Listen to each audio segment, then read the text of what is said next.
ညာနေခင်းရဲ့နေကြီးကငါကြောပေါ်မှာအေးဆက်လို့လှုပ်သိမ်းချိန်အားလုံးအိမ်ပြန်ချိန်မှာငါကတော့နောက်ထပ်အလုပ်တစ်ခု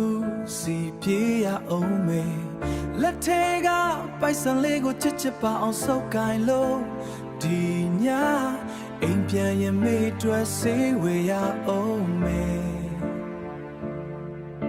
အမေပြုံးနေရှင်ရင်ဘာမှမဟုတ်ပါဘူး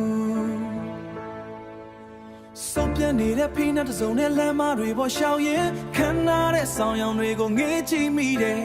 ငါရဲ့တန်ဖိုးကဒီလောက်နှိမ့်ချနေရမှာလားဖိုက်တဲကစားလောင်မှုကိုအောင်ဤလို့ဟောင်းလွမ်းတဲ့ဖြာစုပ်ပေါ်မှာလူလိမ့်နေရစေမနှက်ဖြန်အတွက်ကြောက်စိတ်တွေနဲ့ရင်ခုန်နေရတယ်ငါဘဝကနေမဝင်တဲ့ကဘာစိုးတစ်ခုလိုပဲ